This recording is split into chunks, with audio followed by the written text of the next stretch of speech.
حضرات کچھ اہم باتیں جو رہ گئی تھیں درس قرآن کی 30ویں پارے میں وہ پیش کریں گے، اور اس کے بعد کچھ خاص باتیں دعوت اللہ اور محمد علی قلعے کی زندگی سے کچھ اہم باتیں آپ کے سامنے پیش کریں گے، جس کے اندر ہمارے لیے ایمان بڑھنے کا بڑا سامان ہے۔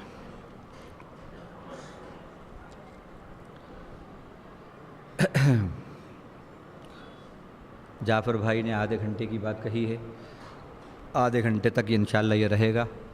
اگر آپ لوگوں کی کچھ مرضی ہوگی تو اس آدھے گھنٹے کو کچھ بڑھا دیا جائے گا، اور اگر آپ کو بوریت ہو رہی ہو تو پھر یہ آدھے گھنٹے پہ ہم برخاست کر دیں گے۔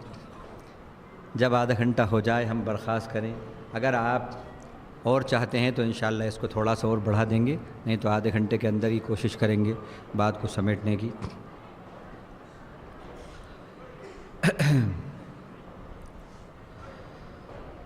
آج کل کے جو حالات ہیں اور مسلمانوں کو جو نشانہ بنایا جا رہا ہے باطل کی طرف سے، ظلم کا، ناحق ان کو جو مختلف الزامات میں پھنسایا جا رہا ہے، یہ کوئی نئی بات نہیں ہے۔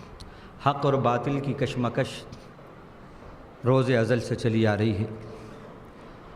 اسلام کے اور ایمان کے حاسدین ہر دور میں رہے ہیں، لیکن یہ بھی اللہ نے طے کر دیا ہے کہ قل جاء الحق وزهق الباطل ان الباطل کان زہوقا۔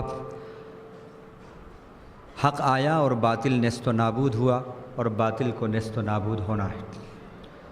مشرکین، یہود اور نصارہ، ان تینوں کا قرآن میں بار بار ذکر ہے، اور ان تینوں کی سازشوں کا ذکر ہے، عداوتوں کا، مخالفتوں کا ذکر ہے، اور یہ بھی بتایا گیا کہ ان لوگوں نے بھرپور طور پر اپنی کوششیں کریں اسلام کو اور مسلمانوں کو مٹانے کی، اور ان کی تاریخ کو مسخ کرنے کی اور تاریخ کو مٹانے کی۔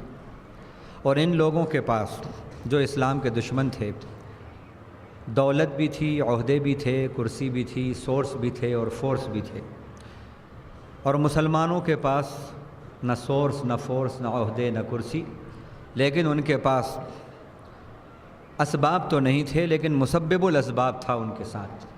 ان کے پاس اسباب نہیں تھے، اعمال تھے، ایمان تھا۔ اللہ تعالیٰ نے ایمان والے، اعمال صالحہ والوں کی ہر دور کے اندر مدد کی ہے، اور ایمان والوں کا حامی اور ناصر اللہ ہے۔ آج بھی حالات بالکل ایسے ہیں جیسے غزوہ خندق کے وقت جو حالات تھے، غزوہ خندق کے وقت جو حالات تھے، بالکل آج کل کے حالات کا اگر جائزہ لیں تو ایسے ہی ہے کہ پورا باطل متحد ہو گیا تھا، اور اس وقت بھی مشرکین، یہود، نصارہ، یہ تینوں متحد ہو گئے تھے اسلام کو ایریڈیکیٹ کرنے کے لیے، اسلام کا قلاقمہ کرنے کے لیے، اسلام کو مٹانے کے لیے، اسلام کے خاتمے کے لیے۔ اور انہوں نے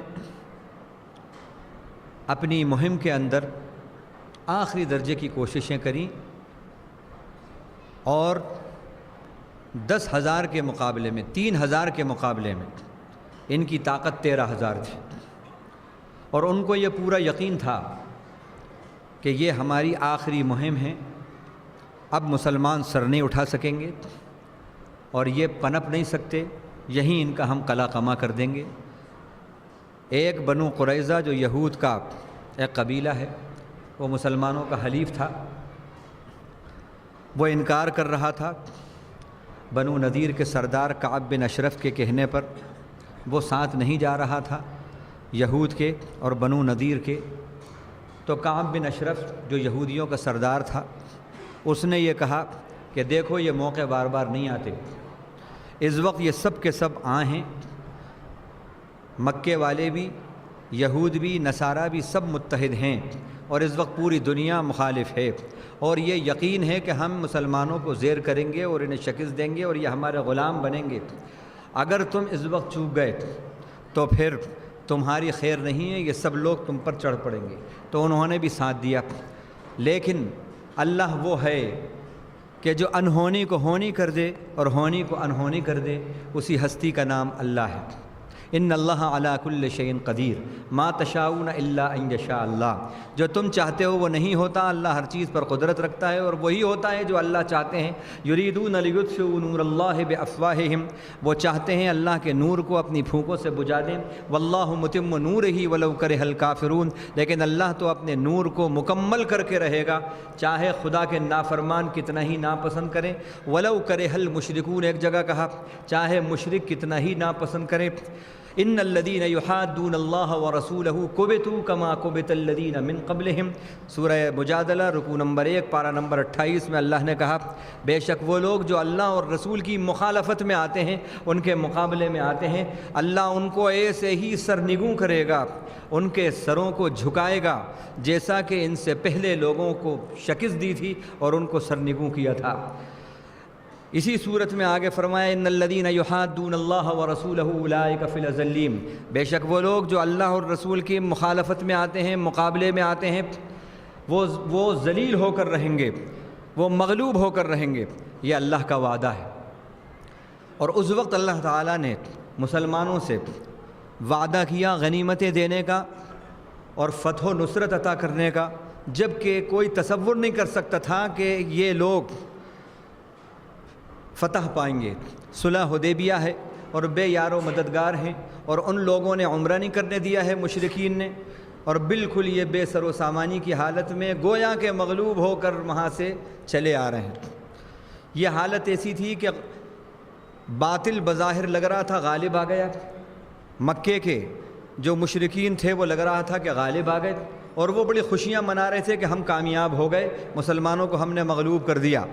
لیکن آپ اپنے ساتھیوں کی طرف ساتھ واپس آ رہے ہیں، اور راستے کے اندر یہ آیتیں اترتی ہیں سورہ فتح کی، انا فتحنا لک فتحا مبینا، بے شک ہم نے آپ کو کھلی فتح عطا فرمائی۔ حضرت عبداللہ ابن عمر یا عبداللہ ابن مسعود وہ کہتے ہیں کہ تم لوگ فتح مکہ کو فتح سمجھتے ہو، ہم صلح حدیبیہ کو فتح سمجھتے ہیں۔ اب یہاں پر بظاہر تو کوئی فتح مبین نظر نہیں آ رہی، لیکن اللہ نے کہا ہم نے فتح مبین عطا فرمائی، یہ پیشن گوئی کی اللہ تعالیٰ نے، جبکہ کوئی اس وقت کھلی فتح مسلمانوں کے پاس نہیں تھی، مسلمان مغلوب تھے بظاہر، لیکن 2.5 سال کے اندر، یہ 6 ہجری کے اندر حدیبیہ ہوا اور 9 ہجری کے اندر مکہ فتح ہوا۔ یہ 2.5 اور 3 سال کے عرصے کے اندر جو اللہ کا وعدہ تھا وہ پورا ہوا۔ کیسا پورا ہوا؟ کہ جو صلح اللہ کے نبی نے کری تھی کہ 9 وار پیکٹ، اس کا نتیجہ یہ ہوا کہ ادھر کے لوگ ادھر جانا شروع ہوئے، ادھر کے لوگ ادھر آنا شروع ہوئے، انٹر ایکشنز ہوئے، کافروں نے، مشرکوں نے، دشمنان اسلام نے مسلمانوں کی سیرت کو دیکھا، مسلمانوں کے کیریکٹر کو دیکھا، مسلمانوں کے کردار سے متاثر ہوئے۔ یہ لوگ وہاں پر گئے تو انہوں نے وہاں بھی دیکھا کہ کس طرح یہ امانت دار ہیں، ایماندار ہیں، متاثر ہوئے، اور نتیجہ یہ ہوا کہ صلح حدیبیہ کے وقت 1400 مسلمان تھے، 1400 مسلمان تھے صرف۔ اور کتنے دن کی بات ہے یہ 6 سال اور مکے کے 13 سال، تقریباً 18 سال میں کل سرمایہ کتنا تھا مسلمانوں کا؟ صرف 1400 مسلمان۔ لیکن یہ 2.5 سال کے اندر، 3 سال کے اندر مکہ جو فتح ہوا ہے تو 15,000 اور 17,000 مسلمان تھے، اس کے 4 گنا زیادہ مسلمان بڑھ گئے۔ یہ ہے اللہ کا وعدہ اور اللہ کی پیشن گوئی، اور اللہ جو کہتے ہیں سچ کہتے ہیں، اللہ کا یہ کہنا ہے، اللہ کی یہ پیشن گوئی ہے کہ یریدون لیطفئوا نور اللہ بافواہہم، اللہ اپنے نور کو غالب کر کے رہے گا، اور یہ لوگ چاہتے ہیں کہ ہمارے نور کو اپنے پھونکوں سے بجھا دیں، لیکن اللہ اپنے نور کو غالب کر کے رہے گا۔ یہ اللہ کا وعدہ ہے کہ قل بل نقذف بالحق علی الباطل فیدمغہ فاذا هو زاہق، ہم حق کو باطل پر دیم مارتے ہیں اور حق باطل کا بھیجا نکال باہر کرتا ہے۔ یہ اللہ کا وعدہ ہے۔ تاریخ یہ بتاتی ہے کہ ہر دور کے اندر جو جتنا کٹر دشمن ہوا ہے، اللہ تعالیٰ نے اسی کے گھر میں اسلام کی محبت کرنے والوں کو پیدا کیا ہے۔ دیکھیے آپ، خالد کون ہیں؟ حضرت خالد بن ولید کے بیٹے ہیں، اور یہ ولید کون ہے؟ ولید بن مغیرہ، یہ اسلام کا کٹر دشمن۔ کئی آیتیں اس کے بارے میں اتری ہیں قرآن مجید کی، کئی آیتیں اس کی دشمنی کے اندر اتری ہیں، ایسا کٹر دشمن، لیکن اللہ تعالیٰ نے اسی کے بیٹے کو قبول کیا، سیدنا خالد بن ولید جو سیف اللہ ہوئے، جو تلوار دی، اللہ کی تلوار کا لقب اللہ کے نبی صلی اللہ علیہ وسلم نے ان کو دیا۔ اسی طرح آپ دیکھیے ابو جہل، کیسا اسلام کا دشمن، نبی صلی اللہ علیہ وسلم کا کیسا دشمن، لیکن اللہ تعالیٰ نے اسی کے بیٹے کو اکرمہ رضی اللہ عنہ ہوئے اور ان کو قبول کر لیا۔ بہت سی مثالیں آج بھی، جس نے اسلام کے لیے اور مسلمانوں کے لیے بڑی دشمنی کی اور ان کو نقصان پہنچایا، عین رمضان کے اندر عراق کے اوپر، پہلے رمضان کو عراق کے اوپر مسلمانوں کا کی خوریزی کری، بلڈ شیڈ کیا وہاں پر۔ اللہ کا کرنا کہ لارا بش مسلمان ہو چکی ہے، بش کی بیٹی، جارج بش کی بیٹی مسلمان ہو چکی ہے، اس کا انٹرویو میں نے دیکھا، پورے اسکارف کے اندر روزہ کھول رہی تھی، وہ مسلمان ہو چکی ہے۔ ٹونی بلیئر، یہ دونوں نے مل کر برٹین اور یو ایس اے اور فرانس وغیرہ جو بھی تھے اس وقت ان کے الائیز، مل کر انہوں نے یہ کیا۔ اللہ کا یہ کرنا ہوا کہ یہ تینوں جگہوں پر اس وقت بڑی تیزی سے اسلام پھیل رہا ہے۔ ٹونی بلیئر کی جو ہے سالی لورین بوتھ، وہ مسلمان ہو گئی، صرف مسلمان ہی نہیں ہوئی بلکہ مبلغ اسلام اور داعیہ اسلام اس وقت وہ بنی ہوئی ہے۔ تو اللہ کا یہ وعدہ ہے کہ باطل کوشش کرے گا حق کو مٹانے کی، اور اس چراغ کو، اس ربانی چراغ کو، اسلام کے چراغ کو بجھانے کی، لیکن یہ شمع جو ربانی شمع ہے، جو اسلامی شمع ہے، یہ بجھنے والی اس لیے نہیں ہے کہ اس کا جلانے والا، اس کا روشن کرنے والا خود خالق کائنات ہے۔ کس کی مجال ہے کہ خالق کائنات سے کوئی مقابلہ کر سکے؟ تو حالات یہ بتا رہے ہیں، اس وقت امریکہ، لندن اور فرانس، سروے یہ بتا رہا ہے، حالات یہ بتا رہے ہیں، جو چیزیں سامنے آ رہی ہیں، سب سے تیزی سے اسلام ان تینوں جگہ پھیل رہا ہے۔ تینوں جگہوں میں اسلام بہت تیزی سے پھیل رہا ہے، اور اس کے اندر اس وقت فرانس سر فہرست، پھر امریکہ، پھر لندن۔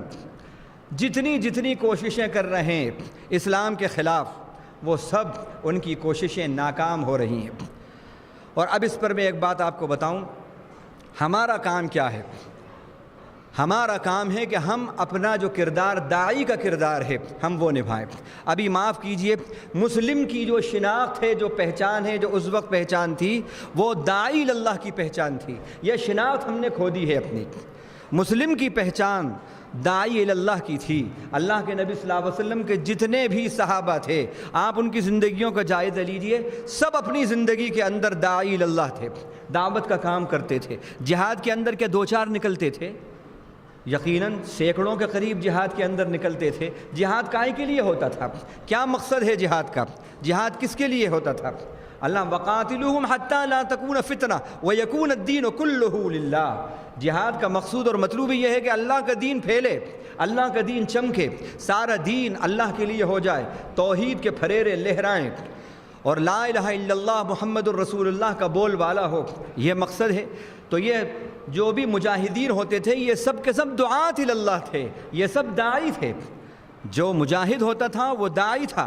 یہ آج کردار مسلمان کی جو آئیڈینٹی تھی، مسلمان کی جو شناخت تھی مجاہد کی، یعنی داعی اللہ کی، وہ شناخت ہم نے ختم کر دی، وہ شناخت ختم ہو گئی ہے ہماری، جس کی وجہ سے ہم غالب درجے میں سے مغلوب درجے کے اندر آ گئے ہیں۔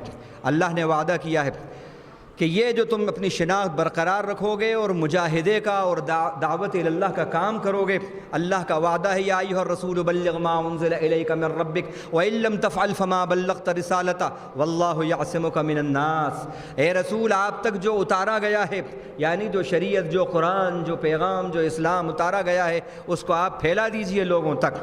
اگر آپ نے ایسا نہیں کیا تو گویا رسالت کا حق ادا نہیں کیا، آپ نے رسالت ہی کا کو نہیں پھیلایا۔ علماء نے لکھا ہے کہ یہ دعوت اللہ کا کام اتنا اہم کام ہے کہ یہ نہ کرنے پر خدا نہ خواستہ رسول کی رسالت مشکوک ہو رہی تھی تو مسلمان کی مسلمانی مشکوک نہیں ہوگی۔ اتنا عظیم کام ہے۔ پھر اس کی برکات بتائیں آگے، وَإِن لَّمْ تَفْعَلْ فَمَا بَلَّغْتَ وَاللَّهُ يَعْصِمُكَ مِنَ النَّاسِ۔ اللہ آپ کی حفاظت کریں گے لوگوں سے۔ یہ اللہ نے سیکورٹی اور سیفٹی اس کام کے اندر رکھی ہے۔ ان اللہ یدافع عن الذین آمنوا، ایمان والوں کی دفاع کرتا ہے اللہ تعالیٰ۔ حقاً علینا نصر المؤمنین، ہمارے اوپر مومنوں کی مدد کرنا لازم ہے۔ یا الذین آمنوا ان تنصروا اللہ ینصرکم ویثبت اقدامکم، اے ایمان والوں تم اللہ کی مدد کرو گے، اللہ تمہاری مدد کرے گا، تمہارے قدم جما دے گا۔ اللہ ہماری مدد کے کیا محتاج ہیں؟ وہ تو اللہ خیر الناصرین ہیں، وہ سارے مددگاروں کے بہترین مددگار ہیں، وہ خیر المستعان ہیں، بہترین مدد کرنے والے ہیں۔ ان سے بڑھ کر کون ہے حامی اور کون ہے ناصر؟ واللہ خیر الناصرین ہے۔ لیکن ایک مقام ایسا ہے جہاں اللہ کو آپ کی مدد کی ضرورت ہے۔ وہ کون سا مقام ہے؟ دعوت اللہ کا مقام ہے۔ کیا مقام ہے یہ دعوت اللہ کا؟ غور کرنے کی بات ہے۔ داعی اللہ کا مقام کیا ہے؟ جو اللہ کے دین کا داعی ہوتا ہے حقیقت میں وہ خدا کا ناصر ہوتا ہے۔ جو داعی اللہ ہوتا ہے حقیقت میں وہ خدا کا ناصر ہوتا ہے، اور جو خدا کا ناصر ہوتا ہے تو پھر خدا اس کے ناصر اور حامی ہوتے ہیں۔ تو آج ہماری یہ شناخت جو ہے یہ ہم سے ختم ہوتی جا رہی ہے، اس کی ضرورت ہے۔ یہ بس سمجھ لیے مولوی صاحب کا کام ہے یا عالم صاحب کا کام ہے، ہاں یہ صاحب فلاں صاحب کا، فلاں صاحب کا، فلاں فارغ صاحب کا، فاضل صاحب کا، ان کا کام ہے۔ نہیں، ہر مسلمان اپنی شناخت دعوت اللہ کو بنائے، غیر مسلم بھائیوں میں دعوت اللہ، اللہ کا دین پھیلاؤ، اللہ کے کلام کا میسیج عام کرو، اللہ کے نبی کی پیاری زندگی اور پیاری سیرت عام کرو، ان کی سیرت پھیلاؤ، اور اپنے اندر اصلاح کا کام کرو۔ یہ دو کام ضروری ہیں۔ جیسے کہ ایک قلعہ ہوتا ہے، ایک گھر ہوتا ہے، ایک محل ہوتا ہے، اس کے لیے دو چیزوں کی ضرورت ہوتی ہے، دو قسم کی سیفٹی کی، ایک ایکسٹرنل سیکورٹی، ایک انٹرنل سیکورٹی، یا ایک ایکسٹرنل سیفٹی، ایک انٹرنل سیفٹی، دونوں تحفظ کی ضرورت ہوتی ہے۔ انٹرنل پروٹیکشن کہہ سکتے ہو آپ، ایکسٹرنل پروٹیکشن کہہ سکتے ہو، دونوں قسم کے تحفظ کی ضرورت ہوتی ہے۔ اگر دو تحفظ میں سے ایک تحفظ دیا اور دوسرا نہیں دیا تو قلعہ اور محل کا خاتمہ ہو جائے گا، ڈائنامیٹ ہو جائے گا۔ اگر باہر بہت اچھا ہے، بہت حفاظت ہے، لیکن اندر تحفظ کا خیال نہیں کرا تو ختم، اندر ہے اور باہر نہیں ہے تو ختم۔ اسی طرح بالکل اسلام کا قلعہ ہے، یہ اسلام ایک قلعہ ہے، ایک مضبوط قلعہ ہے، اس کے بھی دو طرح کے تحفظات ہیں۔ ایک اندرونی تحفظ اس کو درکار ہے، ایک بیرونی تحفظ اس قلعے کو درکار ہے۔ اندرونی تحفظ جو ہے اصلاح معاشرہ ہے، مسلمانوں کے اندر اصلاح، مسلمانوں کی سیرت کی اصلاح، کہ قرآن اور حدیث کے مطابق، کتاب و سنت کے مطابق، اسلاف کی زندگی سے متعلق، اولیاء اللہ کی زندگی سے مطابقت والی یہ زندگی ہو جائے۔ یہ اندرونی جو ہے یہ کام مسلمانوں کو کرنا ہے، اس سے اسلام کے اندرونی قلعے کا تحفظ ہوگا۔ اور غیر مسلم بھائیوں کے اندر دعوت اللہ کا کام، ان کے اندر اسلام کی دعوت، ان کے اندر قرآن کا پیغام، ان کو آگاہ کرنا، ان کو ہوشیار کرنا آخرت سے، کیونکہ قرآن کے نزول کا مقصد ہی اللہ نے بتایا ہے، تنزیل العزیز الرحیم لتنذر قوما ما انذر آباؤہم فہم غافلون۔ یہ کہ قرآن نازل کردہ ہے غالب اور رحمتوں والے پروردگار کی طرف سے، اور نزول کا مقصد یہ ہے تاکہ آپ آگاہ کر دیں ان لوگوں کو جن کے باپ دادوں کو آگاہ نہیں کیا گیا تھا اور وہ غفلتوں کے اندر ہیں۔ تو یہ مسلمان کا داعی اللہ کا کام ہے کہ وہ جو ہم برادران وطن ہیں، جو غیر مسلم بھائی ہیں، ان کی جو غفلتیں ہیں آخرت سے، حشر سے، اپنے مالک سے، اپنے مولا سے، اپنے خالق سے، ان کی ان غفلتوں کو دور کریں۔ یہ کام آپ کریں گے تو اسلام کے قلعے کا بیرونی تحفظ جو ہے اس سے ہوگا، تو پھر اللہ آپ کی بھی حفاظت کریں گے۔ اور یاد رکھیے، اگر آپ نے یہ کام نہیں کیا تو وہی ہوگا جو آج ہو رہا ہے۔ شام جل رہا ہے، عراق جل رہا ہے، فلسطین کا کیا حال ہے، ہندوستان کے اندر کیا حال ہے، پاکستان کا کیا حال ہو رہا ہے۔ ہر دن کوئی دن ایسا نہیں ہوتا، یا مہینے میں 2-4 دن تو ایسے لازمی ہوتے ہیں کہ ڈراؤنے حملے ہمیں ڈراتے رہتے ہیں۔ یہ سب ہو رہا ہے، کیوں ہو رہا ہے؟ ہم نے ہماری شناخت جو تھی اس کو چھوڑ دی ہے۔ تو یہ اللہ نے کہا ہے کہ یہ مشکلات آئیں گی۔ دعوت اللہ کو چھوڑو گے، اصلاح معاشرے کو چھوڑو گے، غیر مسلم بھائیوں کے اندر اللہ کا پیغام، اللہ کا تعارف چھوڑو گے تو اللہ کی معاف کیجیے لعنتیں ہوں گی۔ ان الذین یکتمون ما انزلنا من البینات والہدی من بعد ما بیناہ للناس فی الکتاب اولئک یلعنہم اللہ ویلعنہم اللاعنون۔ کہ وہ لوگ جو اللہ کے نازل کردہ شریعت کو، اللہ کی نازل کردہ پیغام کو، اللہ کی نازل کردہ کتاب کو چھپاتے ہیں، نہیں بتاتے، ظاہر نہیں کرتے، چھپاتے ہیں، لعنت کرنے والوں کی ان پر لعنت ہے اور فرشتوں کی ان پر لعنت ہے۔ الا الذین تابوا واصلحوا وبینوا فاولئک اتوب علیہم۔ یہ کام ایسا ہے کہ یہ قابل توبہ جرم ہے، یہ قابل توبہ جرم، یہ کتمان حق ہے۔ اور معاف کیجئے، اس امت کی اکثریت کتمان حق کر رہی ہے، حق کو چھپا رہی ہے، لا الہ الا اللہ مسئلہ کے پیغام کو چھپا رہی ہے، قرآن کے پیغام کو چھپا رہی ہے، کتمان حق کری۔ کھل کر بول رہا ہوں، چاہے کسی کو بھلا لگے یا برا لگے، بات حق ہے، قرآن حدیث کے ریفرنس سے بول رہا ہوں۔ ہم 80% 90% کتمان حق کے مجرم ہیں، ہم حق کو چھپا رہے ہیں، جس کی وجہ سے ہم لعنتوں کے مستحق ہو رہے ہیں۔ یہ لعنتیں ہی تو ہیں کہ ہمارے 58 ملک ہیں، لیکن اس کے باوجود کوئی پولیٹیکل ویٹ نہیں ہے ہمارا۔ 60 سال سے فلسطین کے معصوم بچے گاجر مولی کی طرح انہیں کاٹا جا رہا ہے۔ اگر کسی اسکول کے اندر 10 بچے اگر مر جاتے ہیں، کوئی بم بلاسٹ ہوتا ہے کرسچین مشنریز کے اور امریکہ اور لندن کے اندر، تو پوری دنیا چیخ اٹھتی ہے، میڈیا چیخ اٹھتا ہے۔ روزانہ وہاں پر بلا مبالغہ 2500 کئی درجن بچے، کئی درجن معصوم گاجر مولی کی طرح فلسطین کے اندر اور شام کے اندر کاٹے جا رہے ہیں، لیکن میڈیا چپ ہے، میڈیا چپ ہے۔ کیوں؟ کہ یہ سب یہود کے ہاتھ میں ہے، سب USA کے ہاتھ میں ہے۔ تو بہرحال یہ کھل کر کہہ رہا ہوں، یہ اللہ کی لعنت ہے، اولئک یلعنہم اللہ ویلعنہم اللہ، یہ کتمان حق کی سزا ہے۔ اس جرم سے صرف ایک ہی چیز آپ کو کہے، توبہ کریں۔ آپ اس رات کے اندر کتمان حق کے جرم سے توبہ کریں، یہ قابل توبہ جرم ہے۔ الا الذین تابوا واصلحوا وبینوا فاولئک اتوب علیہم۔ جب تک یہ کام نہیں کرو گے، توبہ نہیں کرو گے اور اصلاح نہیں کرو گے، تو پھر اللہ تمہارا ساتھ نہیں دے گا، مگر وہ جنہوں نے توبہ کر لی اور سدھار لیا اپنے آپ کو، کتمان حق جو کر رہے تھے، جو حق کو چھپا رہے تھے، وہ ختم کر دیا اور اب پھیلانے لگے، اصلاح معاشرے کا کام اور دعوت اللہ کا کام کرنے لگے، حق کو عام کرنے لگے، حق کو ان لوگوں تک جو نہیں جانتے پھیلانے لگے، ان کی غفلتیں دور کرنے لگے۔ اللہ کا وعدہ ہے، اللہ توبہ قبول کریں گے۔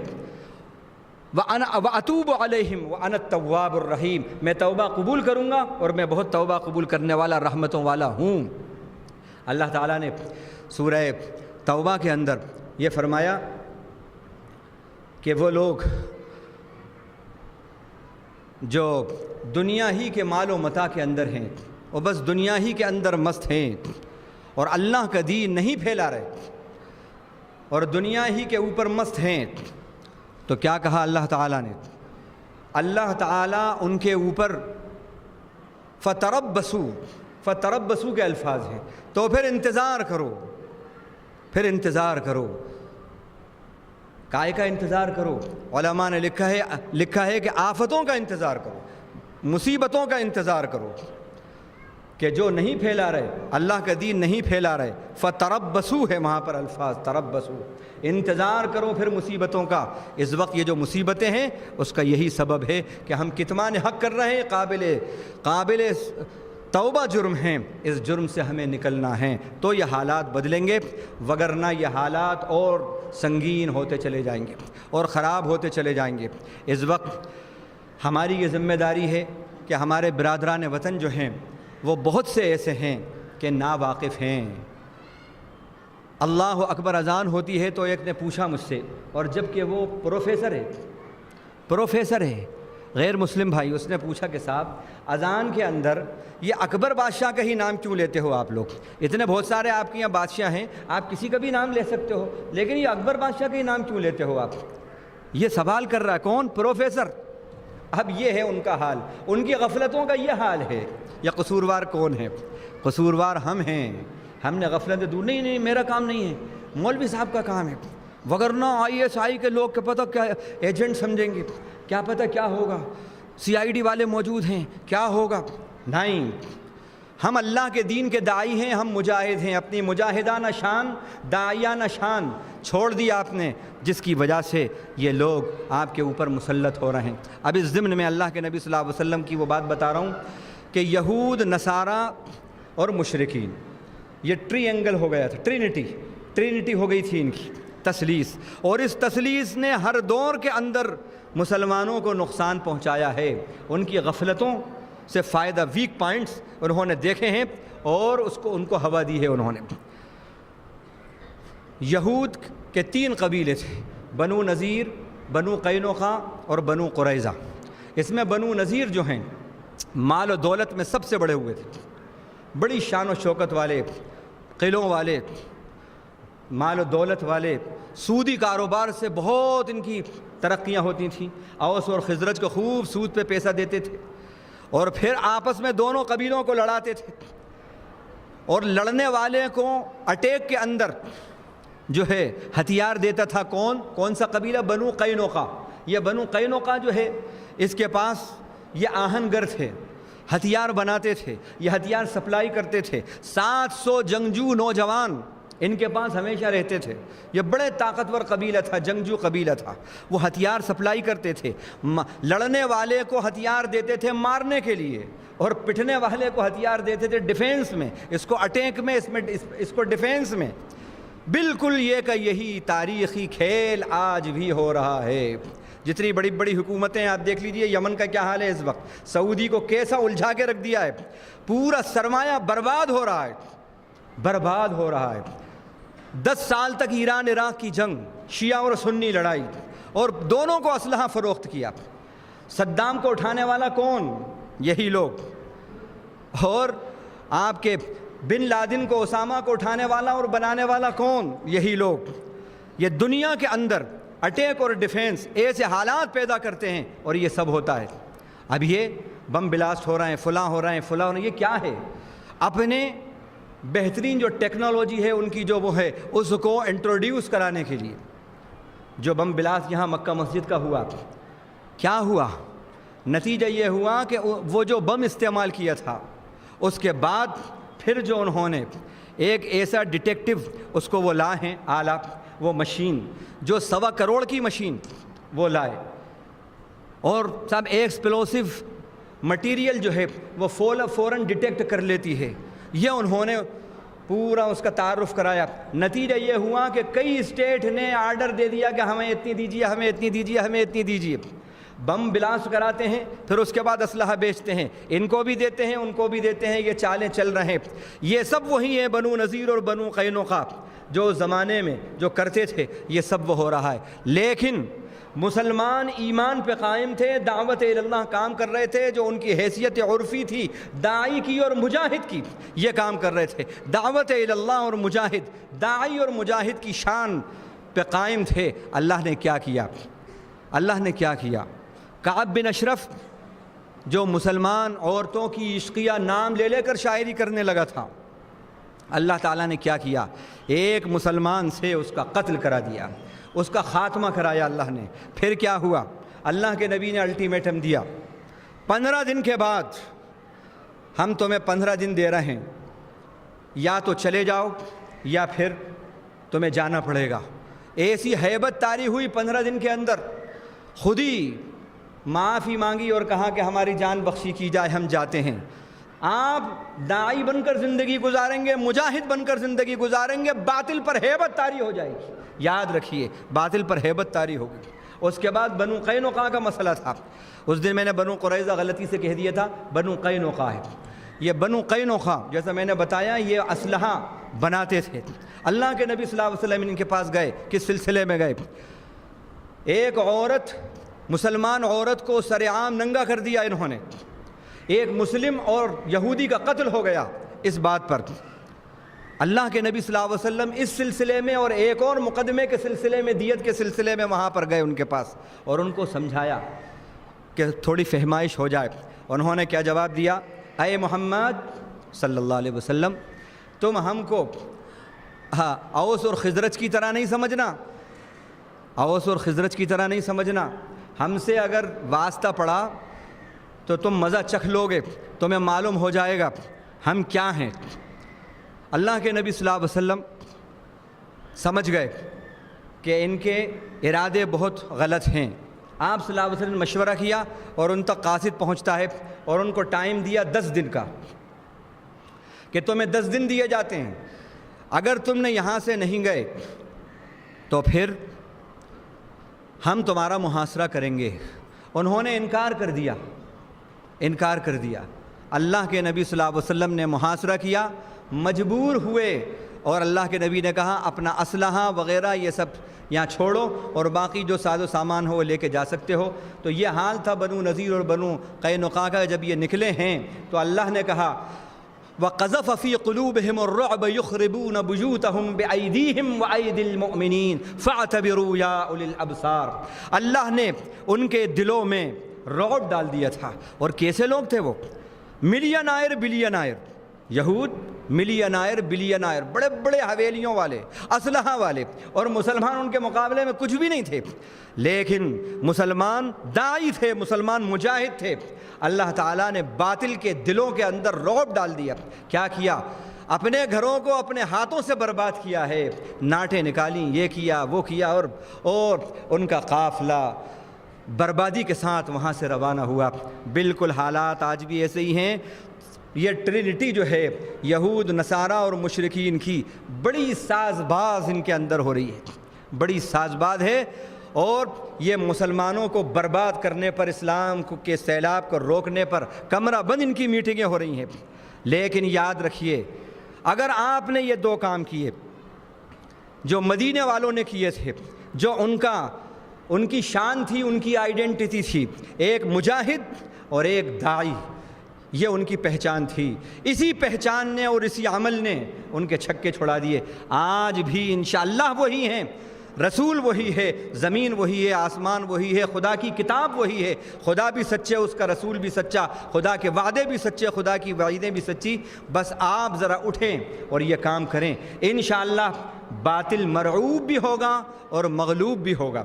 اب میں ایک مثال اللہ کے نبی کی دیتا ہوں کہ جب حدیبیہ ہو گئی، صلح حدیبیہ ہو گئی، تو آپ صلی اللہ علیہ وسلم نے خطوط بھیجے، بڑے بڑے عمراء کے نام، بڑی بڑی سلطنتیں۔ اب یہ دیکھیے کتنی بہادری کی بات ہے، یہ چھوٹی سی سلطنت مدینے کی، ایک شخص مدینے کے اندر ہے، وہ وقت کی سپر پاور جو ہے ایران، رومن امپائر، وہاں پر اپنے قاصد کو بھیجتا ہے، کیا کہہ کر؟ اسلام لے آؤ، اللہ کو مان لو، اللہ کی پہچان لو، اپنے مالک کو پہچان لو، اسلم تسلم، اسلام لے آؤ گے محفوظ ہو جاؤ گے۔ یہ معمولی بات ہے، کوئی پیچھے فوج نہیں، کچھ نہیں، خدائی طاقت، غیبی طاقت۔ جو داعی ہوتا ہے اس کے ساتھ غیبی طاقتیں ہوتی ہیں، خدائی طاقتیں اس کے ساتھ ہوتی ہیں، خدا اس کو حوصلہ اور ہمت دیتا ہے۔ جیسے ہی آپ صلی اللہ علیہ وسلم نے خسرو پرویز کے پاس اپنا نامہ مبارک جو بھیجا، اپنا خط بھیجا، وہاں پر غالباً حضرت دہیہ کلبی رضی اللہ عنہ جو ہیں، یہ نامہ بر تھے نبی صلی اللہ علیہ وسلم کے خط کے، یہ لے کر وہاں پر پہنچے۔ خسرو پرویز جو کہ ایران کا زبردست بادشاہ، بالکل یوں سمجھ لو آپ کہ اس وقت کا جو سپر پاور امریکہ ہے، بلکہ اس کا بھی وہ سپریم پاور سمجھ لو، اس وقت سپریم پاور۔ وہ لکھتا تھا اس زمین کے اوپر آسمان کے نیچے خداؤں کا بڑا خدا خسرو، یہ تھا، اور اس کے سکے کے اوپر یہ لکھا ہوا تھا۔ ایسا اس کا گھمنڈ، ایسا تکبر۔ جب یہ قاصد وہاں پر پہنچے تو وہ لال پیلا ہو گیا، اے کون ہے؟ ان کہا کہ یہ مدینے کا ایک حاکم ہیں، اور مدینے کا میں ایک شخص ہیں جنہوں نے اپنے آپ کو جو رسول کہتے ہیں، جو پیغمبر کہتے ہیں، ان کا یہ قاصد ہے، اور یہ لکھا ہے اس کے اندر۔ لال پیلا ہو گیا، اور اس نے یمن کے اندر جو غالباً بیز بان ایسا نام ہے اس کا جو وہاں پر اس وقت کا حاکم تھا یمن کا، وہاں پر بھیجا اور کہا اپنے قاصد کو بھیج کر یمن کے حاکم سے کہ یہ شخص جو مدینے کے اندر ہے محمد صلی اللہ علیہ وسلم، اس کو گرفتار کر کے ہمارے پاس پہنچایا جائے۔ کہ ہمت کیسے ہوئی؟ ہماری ایسی سلطنت، یہ چھوٹا موٹا آدمی، اور ہم سے کہہ رہا ہے کہ ہماری بات مانو، یہ ہمت کیسے ہوئی؟ یمن کے حاکم نے اللہ کے نبی صلی اللہ علیہ وسلم کے پاس 2 آدمیوں کو بھیجا۔ نبی مکرم صلی اللہ علیہ وسلم کے پاس وہ لوگ آئے، وہ دونوں آئے، اور انہوں نے آ کر کہا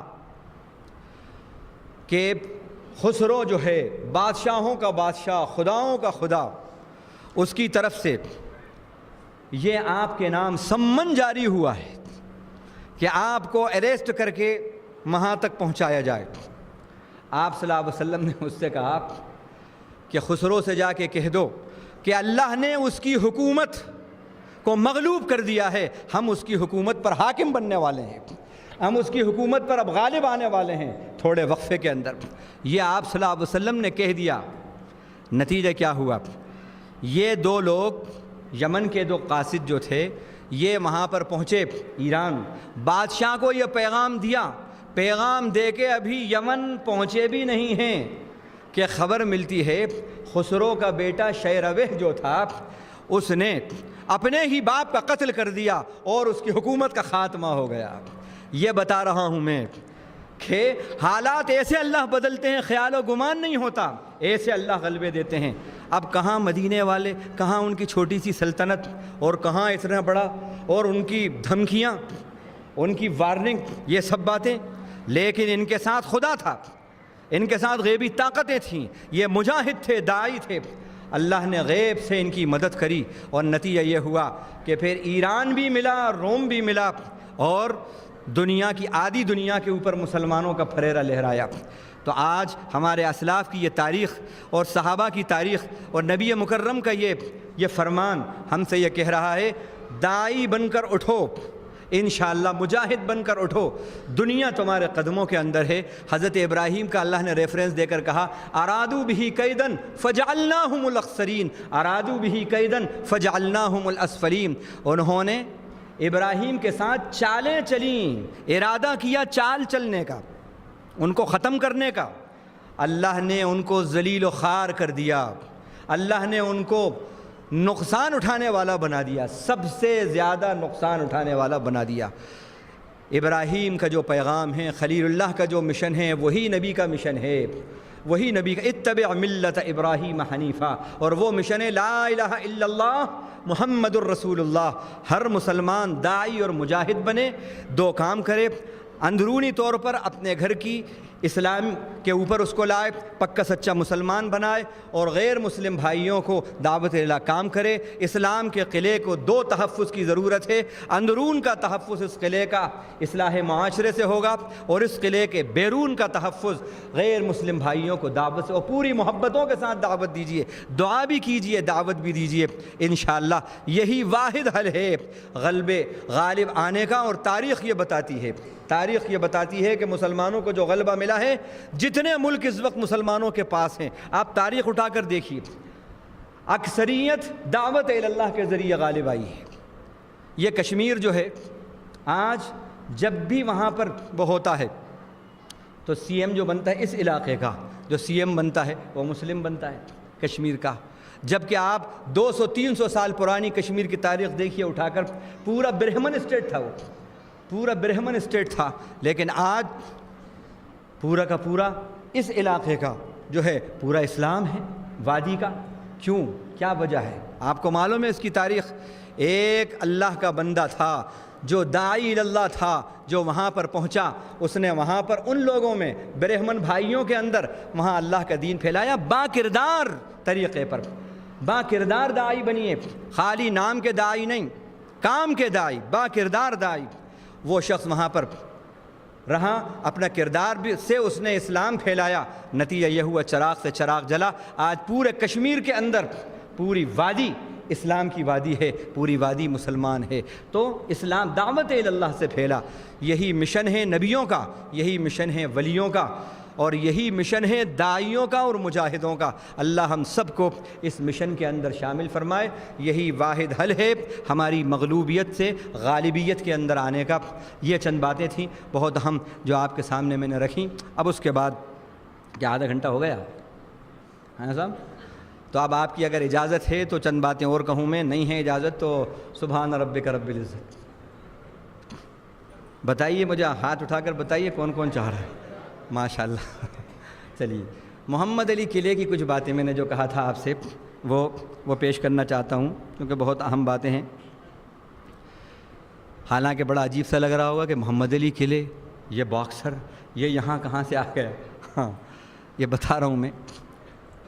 ابھی جو اس کا انتقال ہوا اس ضمن میں کچھ پڑھنے کا، کچھ اس کی ہسٹری کچھ پڑھنے کا موقع ملا، تو اس میں 2-3 باتیں بڑی اہم سامنے آئیں.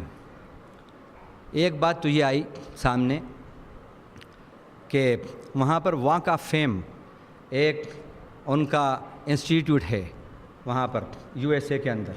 تو اس کے اندر جو بڑے بڑے باکسر ہوئے ہیں نامی گرامی، انہوں نے یہ طے کیا کہ ان سب کی پکچرز جو ہیں، تصویریں جو ہیں، سب کی بنائیں گے زمین کے اوپر، سب کی تصویریں بنائیں. اس کے پاس بھی آئے، محمد علی قلعے کے پاس بھی آئے کہ ہم آپ کی اجازت اور آپ کی پرمیشن. محمد علی قلعے نے کہا نہیں، میں اپنی تصویر کو زمین پہ بنانے کی اجازت نہیں دوں گا. کہا کیوں؟ اتنے لوگوں کی بنی ہے نا، آپ کیا بات ہے کیوں نہیں دیں گے؟ ان کا میرے نام کے اندر 2 نام ہیں، ایک محمد ایک علی، اور میں نہیں چاہتا کہ میرے نبی کا نام زمین پر ہو اور لوگ اسے کھن لیں. ہاں ہاں ہاں ہاں. اور علی اللہ کا بھی تو نام ہے، هو العلی الکبیر. کیا معلوم کہ اللہ کو اس کی یہی ادا پسند آ گئی ہو. ہاں، اور یہ اس دور کی بات ہے جب ابھی وہ بالکل شباب پہ تھا. اس وقت اس نے اسلام قبول کیا ہے، 3 بار اس کو ورلڈ چیمپئن وہ رہا ہے. اس وقت سیکنڈ کے اندر جب وہ ورلڈ چیمپئن ہوا ہے، سیکنڈ ٹرم کے اندر، اس وقت اس نے اسلام کا اعلان کیا. اور جب تیسرے اس میں مرحلے میں آیا تھا تو یہ مرحلہ تھا، اس وقت اس نے حب رسول کا یہ مشاہدہ کیا، اور لوگوں نے بتایا کہ واقعی حب رسول بہت تھی، محبت رسول کے ساتھ ساتھ اطاعت رسول بھی تھی. اور اس کے ہاتھ پر اس کی کوششوں سے جو آئے ہیں فیگر سامنے، تقریباً 3 لاکھ لوگوں نے اسلام قبول کیا ہے.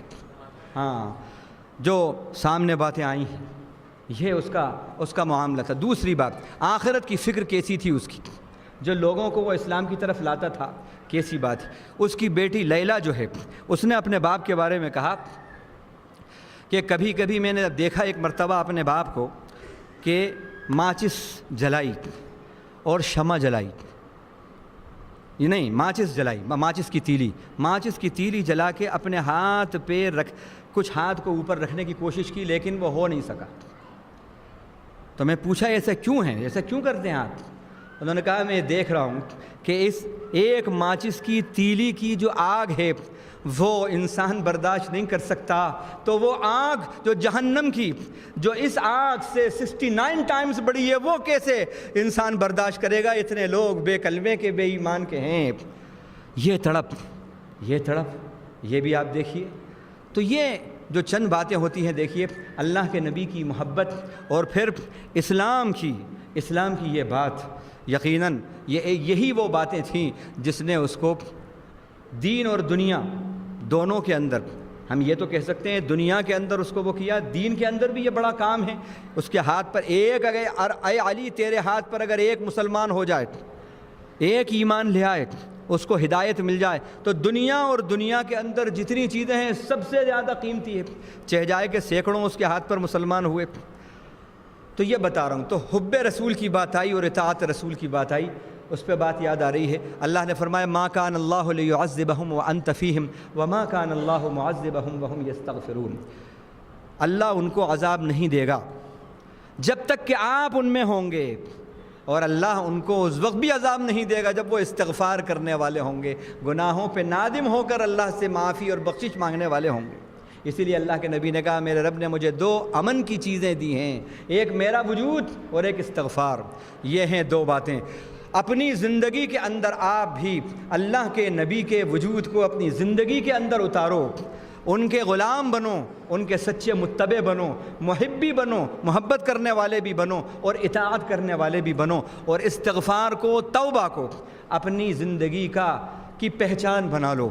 انشاءاللہ اللہ تعالیٰ اس کی برکتوں سے دین و دنیا کی ترقیاں یہاں بھی عطا کریں گے اور وہاں بھی عطا کریں گے. اب اس کے بعد کچھ اہم باتیں جو رہ گئی تھیں وہ آپ کے سامنے. یہ بات پہ بات نکلی تھی کہ ان الذین فتنوا المؤمنین والمؤمنات ثم لم یتوبوا فلہم عذاب جہنم ولہم عذاب الحریق. بے شک وہ لوگ جو مومن مردوں کو اور مومن عورتوں کو آزمائش میں ڈال رہے ہیں، عذابوں میں ڈال رہے ہیں، ان کے لیے عذاب ہے پھر اگر انہوں نے توبہ نہیں کی فلہم عذاب جہنم، ان کے لیے جہنم کا عذاب ہے، ولہم عذاب الحریق، اور ان کے لیے آگ کی سزا ہے۔ جو مومن مردوں کو اور مومن عورتوں کو ستاتے ہیں، چاہے وہ مومنوں کے ہی صفوں سے، مسلمانوں کی صفوں سے ستانے والے ہوں، یا غیر مسلم جو ہیں مسلمانوں کو ستانے، مومنوں کو ستانے والے ہوں، یہ دونوں کے لیے یہ بات ہے۔ تو اللہ تعالیٰ نے بات، لیکن شرط یہ ہے کہ فتن المومنین کی بات ہے، مومن بنو گے تو اللہ تمہاری طرف سے ڈیفینڈر بن کے آئیں گے، مومن بنو تو پھر اللہ تعالیٰ ڈیفینس کریں گے، دفاع کریں گے۔ ان اللہ یدافع عن الذین آمنوا کہا، عن الذین اسلموا نہیں کہا۔ اللہ دفاع کرتے ہیں، دشمن کو ہٹاتے ہیں، دفاع کے معنی ہٹانا، دشمن کو ہٹاتے ہیں، دفاع کرتے ہیں مومنوں کی طرف سے، مومنوں کی طرف سے۔ ایمان، مومن بنو گے اللہ دفاع کریں گے، مومن بنو گے دلوں میں محبتیں اتاریں گے اللہ۔ ان الذین آمنوا وعملوا الصالحات سیجعل لهم الرحمن ودا، جو ایمان لائے عمل صالح کی، رحمان ان کے دلوں میں محبت اتار دے گا۔ مومن بنو گے، اللہ کا وعدہ ہے یہاں بھی مدد وہاں بھی مدد۔ انا لننصر رسلنا والذین آمنوا فی الحیات الدنیا ویوم یقوم الاشہاد۔ مومن بنو گے، اللہ کا وعدہ ہے زمین میں اسٹیبلٹی، استحکام، حکومت دیں گے۔ وعد اللہ الذین آمنوا منکم وعملوا الصالحات لیستخلفنہم فی الارض۔ تو یہ سارے وعدے ایمان والوں سے ہیں۔ اللہ اس رات میں اپنے کرم سے ہمیں انقلابی ایمان عطا فرمائے، انقلابی ایمان عطا فرمائے۔ اس کے بعد قرآن کی حقیقت اور قرآن کی شان بتائی، انہ لقول فصل وما هو بالہزل۔ قرآن جو ہے فیصلہ کن بات ہے، یہ کوئی دل لگی کی اور مسخرے پن کی بات نہیں ہے، یہ ہنسی مذاق نہیں ہے قرآن مجید کی باتیں، بلکہ فیصلہ کن بات ہے۔ وقت نہیں ہے، نہیں تو میں بتاتا کہ کیسے فیصلہ کن بات ہے، ایک ایک بات قرآن کی کیسے فیصلہ کن ہے، کیسے فیصلہ کن ہے، ہر اعتبار سے، ہر اینگل سے، سائنسی نقطۂ نظر سے، تاریخی نقطۂ نظر سے، جغرافیہ کے نقطۂ نظر سے، قانون کے نقطۂ نظر سے، جس اینگل سے دیکھیے قرآن فیصلہ کن ہے، فیصلہ کن ہے۔ اس سے رشتہ جوڑیے، قرآن اور رمضان کا بڑا جوڑ ہے، اور لیلۃ القدر کو قدر اسی لیے کہا گیا کہ قرآن سے اس کو نسبت ہو گئی۔ سیذکر من یخشی، نصیحت کون پکڑتا ہے؟ جس کے اندر اللہ کا ڈر اور اللہ کا خوف ہوتا ہے، وہی نصیحت پکڑتا ہے۔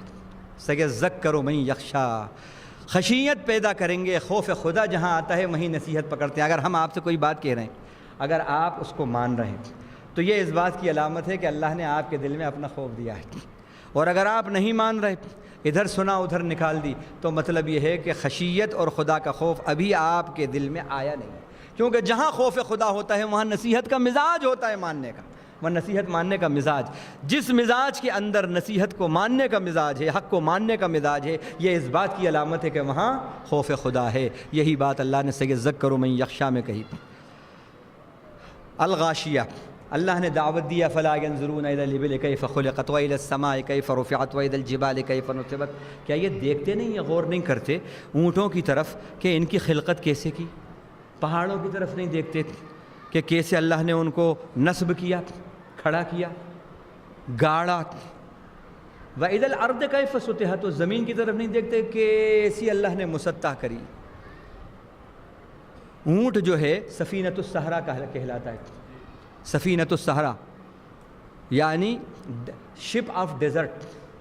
ایک شپ کی جو قیمت ہوتی ہے وہی ان کے یہاں، عربوں کے یہاں اونٹ کی قیمت ہوتی تھی۔ وہ الگ بات ہے کہ بیچارہ آپ کباب بن رہے ہیں حیدرآباد میں اس کی، وہ الگ بات ہے، لیکن اس وقت اس کی جو قیمت تھی، ہاں، وہ شپ آف ڈیزرٹ تھی، سفینۃ الصحرا، صحرا کی کشتی، یہ اس کا وہ تھا۔ اس کی خاص بات جو اللہ نے غور و فکر کرنے کی جو باتیں کہی ہیں ان تین چیزوں میں، وہ کیا ہے؟ غور کرنے کی بات، نظر الہ کے ساتھ آئے تو غور کرنے کی بات میں ہے یہ بات۔ کیا غور کرنے کی بات؟ یہ جانور ایسا جانور ہے، اللہ کی نشانی ہے یہ، کہ ریگستان کے اندر 7 دن تک، 10 دن تک بغیر پانی لیے چلتا رہتا ہے، چلتا رہتا ہے، چلتا رہتا ہے، چلتا رہتا ہے۔ کیوں؟ وجہ کیا ہے؟ اللہ نے اس کے پیٹ کی کچھ حیت ایسی بنائی ہے، اس کی خلقت کچھ ایسی بنائی ہے کہ 7 پرتیں ہوتی ہیں اس کے اندر، اور ہر پرت ایک ٹینک ہوتا ہے، واٹر ٹینک، وہ سب فل کر لیتا ہے، اور جب پانی نہیں ملتا تو وہ کنورٹ کرتا رہتا ہے، پیاس بجھاتا رہتا ہے، کنورٹ کرتا رہتا ہے، پیاس بجھاتا رہتا ہے، اور ایسا صاف شفاف پانی کچھ ٹینکس میں رہتا ہے، کچھ پرتوں میں رہتا ہے کہ اگر جو سوار ہے اس کے اوپر، اس کا اگر پانی ختم ہو گیا، اس کو اب پانی کی اگر ضرورت پڑی تو ایک لکڑی ان کے پاس رہتی تھی، وہ اندر انہوں نے ڈالی، اس کے منہ کے اندر ایسی کھڑی اور ادھر ایسا مارا اور سامنے برتن رکھا، پانی پورا کا پورا صاف شفاف اس بکٹ کے اندر باہر آ گیا اس کے منہ سے۔ ایسا پانی کے بو میں بھی کوئی فرق نہیں، مزے میں بھی کوئی فرق نہیں۔ یہ غور و فکر کی بات ہے، یہ کس رب نے اس کے اندر یہ ٹینکس بنائے، واٹر ٹینکس، غور کرو، خالی کبابی مت کھاؤ اس کے، ہاں بلکہ غور کرو اس کے اندر۔ اللہ نے اس لیے نہیں، سنت ہے صاحب، سنت ہے، گوشت کھانا سنت ہے اونٹ کا رمضان کے۔ کہاں ہے بھائی، کہاں سے لکھا ہے، کہاں کی باتیں ہیں، بس چل پڑی ہیں، اپنی دکان چلانا ہے، ہاں دکان چلانا ہے تو نبی کی سنت کو گھسیٹ لو، ہاں نبی کا گوشت کھانا سنت نہیں ہے، اونٹ کا نعوذ باللہ، اونٹ کا گوشت کھانا سنت نہیں ہے، اونٹ میں غور و فکر کرنا واجب ہے، یہ سنت ہے، ہاں اونٹ کی بناوٹ میں غور و فکر کرو، یہ واجب ہے، اس پر اجر بھی ملے گا، اس پر ثواب بھی ملے گا۔ اب دوسرا پہاڑوں کی طرف کا غور کرو، یہ پہاڑ کیا ہیں؟ یہ بیلنس شیٹس ہیں۔ پوری دنیا کے اندر اس وقت 73% پانی ہے، 23% خشکی ہے۔ اگر یہ پہاڑ نہ ہو تو ان بیلنس ہو جائے زمین پوری۔ خود قرآن میں کئی جگہ ہے، بغیر عمد ان تمید بکم، اللہ تعالیٰ نے فرمایا، اللہ نے وجعل فیہا رواسیہ ان تمید بکم، اللہ نے زمین کے اندر بڑے بڑے مضبوط پہاڑ کو رکھ دیا، نصب کر دیا، تاکہ تمہیں لے کر ادھر ادھر نہ ہلے ڈولے زمین۔ یہ کیا ہیں؟ یہ بیلنس شیٹس ہیں جو تھامے ہوئے ہیں، غور کرنے کی بات ہے، اس پر غور کرو۔ اگر یہ نہ ہوتے تو کیا حال ہوتا؟ صرف ایک دن کے اندر ہی یا ایک ہفتے کے اندر ہی پوری دنیا ختم۔ زمین اگر دن بھر میں زیادہ نہیں، ایک چند سیکنڈ کے لیے بس ذرا سی ادھر ادھر ہو جائے، بس ذرا سا ایک ادھر ادھر بس ہو، ختم، ایک دو تین جھٹکے آئیں گے پوری دنیا ختم ہو جائے گی۔ یہ غور کرنے کی بات ہے، کریڈٹ کدھر جا رہا ہے، سلامتی کے ساتھ چل رہے ہیں آپ، پورا زمین کا توازن برقرار ہے، اور پھر امپائر اسٹیٹ بن رہا ہے، اور ورلڈ ٹریڈ سینٹر بن رہا ہے، اور فلاں یہ بن رہا ہے، ہاں یہ کریڈٹ کدھر جا رہا ہے؟ وہ جو زمین کو توازن اللہ نے پہاڑوں کے والجبال اوتادا، پہاڑوں کو میخیں ہم نے بنایا، ہاں پیکس ہیں یہ میخیں ہیں، یہ کیا ہے؟ اس پر غور کرنے کی بات ہے۔ پھر زمین اللہ نے مسطح بنائی، یہ بھی اللہ کی کیسی شان ہے، ادھر پہاڑ بنائے تو ادھر زمین ہموار کر دی۔ اگر فرض کر لیجئے پہاڑوں کی طرح ہی پوری دنیا کی زمین ہوتی تو ایک چھوٹے سے پہاڑی کو ابھی یہاں پر جو دیکھا ہم نے، چھوٹی سی پہاڑی ہے، اس کو 15-20 سال ہو گئے، چل رہا ہے وہ کریشر، چل رہا ہے 10 سالیں ہو گئیں، اتنا سا پہاڑی جو ہے وہ نہیں ٹوٹ سکی۔ اگر اللہ تعالیٰ پوری دنیا میں پہاڑوں کا سلسلہ ہوتا تو کیا حال ہوتا، سوچو آپ۔ یہ غور کرنے کی بات ہے۔ تو قرآن کتاب فکر بھی ہے، کتاب تدبر بھی ہے، اور غور و فکر کی بھی کتاب ہے۔ فلقتحم العقبہ وما ادراک ما العقبہ فک رقبہ او اطعام فی یوم ذی مسغبہ یتیما ذا مقربہ او مسکینا ذا متربہ، یتیم کو بھوک کے دنوں میں کھانا کھلانا، فقر و فاقے والے کو کھانا کھلانا، پریشان حال کی مدد کرنا۔ اللہ نے کہا گھاٹی سر کرنے کے برابر ہے، کوئی بڑی اونچی گھاٹی ہے اس پہ آپ کتنی مشقت سے سر کرتے ہیں۔ کیا بات کہی ہے، بات بالکل درست ہے۔ ذرا خرچ اللہ کے راستے میں، سوکھا مل کچھ نہیں رہا، اب زکوٰۃ نکال رہے ہیں 10 لاکھ کی، اب یہ ہو رہا ہے کہ یار یہ 10 لاکھ اگر سینئر سٹیزن ہیں، اگر وہاں رکھتے تو کتنا انٹرسٹ ملتا، اگر وہاں لگا دیتے تو کتنا ہوتا، لیکن بہرحال دینا ہے۔ اب اس سب کے باوجود اب یہ نکال رہے ہیں تو بالکل ایسا ہے جیسے کہ بڑی چڑھائی ہے، بڑی مشقتوں سے اس پر چڑھ رہے ہیں۔ حقیقت یہ ہے کہ اللہ کے راستے میں خرچ کرنا، جو خرچ کرتے ہیں نظر تو کچھ نہیں آتا، جاتے ہی جاتا دکھتا ہے، آتا کچھ دکھتا نہیں ہے، لیکن اللہ کا معاملہ ایسا ہے کہ پروردگار عالم، یہ تو ہوتا ہے کہ جاتا دکھتا ہے، لیکن آتا جب ہے تو آپ کو نہیں دکھتا، زمانے کو دکھتا ہے۔ ایسے اللہ نوازتے ہیں، آپ کو نہیں دکھتا، لیکن ایسا دکھتا ہے کہ پھر آپ سب کو دکھاتے ہیں اور زمانے والے آنکھیں پھاڑ پھاڑ کے دیکھتے ہیں۔ اللہ کے وعدے سچے ہیں، تو یہ اللہ کے راستے میں جو احکام میں جو خرچ کرنا ہے یہ بالکل ایسا ہے۔ تو مطلب یہ ہے کہ جہاں حکم ہے وہاں خرچ کرنا ہے، بھلے ہی کو دل اندر سے کتنا ہی وہ ہو۔ اب یہ ہے کہ صاحب وہ تعویلات کرتے ہیں، نہیں وہ آیا تو جلدی سے وہ بچی کو اس کا وہ بنا دیا، ہاں پوزیشن میں دے دیا، اتنا سونا ان کا صاحب 7-8 تولہ ہو رہا تھا، جلدی سے بیٹی یہ اتنے گرام تمہارا، یہ اتنے گرام تمہارا، لو صاحب کہ کیا بات ہے؟ اور ان کا صاحب اس پہ تو ہے ہی نہیں زکوٰۃ، 7.5 تولہ تو ہے نہیں میرے پاس، یہ تو اب ان کے پوزیشن میں ہیں۔ بہانے بازیاں ڈھونڈتے ہیں، اور سونے کے کہ جو ہیں اسی نصاب کو نصاب سمجھتے ہیں، چاندی کے نصاب کو کیوں نہیں نصاب سمجھتے؟ ہاں 612 گرام چاندی، اس کی مالیت ساری بیسک نیڈس کے علاوہ اگر چاندی کے نصاب کی مالیت کے برابر آپ کے پاس مال و دولت ہے، ساری ضروریات کو نکال کر، قرضوں کو نکال کر، تو پھر آپ کے اوپر زکوٰۃ ہے، آپ کو زکوٰۃ نکالنا ہے۔ نہیں ابھی 52.5 تولہ چاندی نہیں ہے نا، 87 گرام نہیں ہے نا، وہ تو اس کی بات ہے، نہیں۔ اللہ کے حکموں کو پورا کرنا گھاٹیاں چڑھنے کے برابر ہے، لیکن جو چڑھے گھاٹی تو کیا ہوتا ہے پھر اترنے میں کیا ہوتا ہے؟ بڑی آسانی سے خالی بیٹھے بیٹھے اتر جاتے ہیں، سمجھ رہے ہیں؟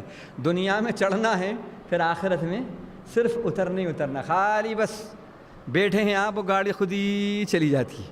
ہاں کیا کہتے ہیں، نیوٹرل کر دیا، کبھی اتار پہ آپ نے دیکھا ہو کچھ لوگوں کو، وہ بیٹھے گاڑی میں بیٹھے ان کے ساتھ گئے، بھائی کیا بات ہے؟ انہوں نے کہا صاحب بہت لمبی گھاٹی تھی، اب نیوٹرل کر دیا ہے، اب سب فیول جو ہے ہمارا اب سیو ہو رہا ہے۔ تو یہ گھاٹی چڑھو گے تو پھر اللہ ان مع العسر یسرا، انشاءاللہ احکام خدا کی پابندی کرو گے، اللہ آسانیاں اس کے رزلٹ میں تمہیں دیں گے۔ قرآن مجید تو ایسی ہے شان کہ اس میں جتنے غوطے لگاؤ، جتنا ڈیپ میں جاؤ، ہیرے جواہرات لیتے آؤ اس کے اندر۔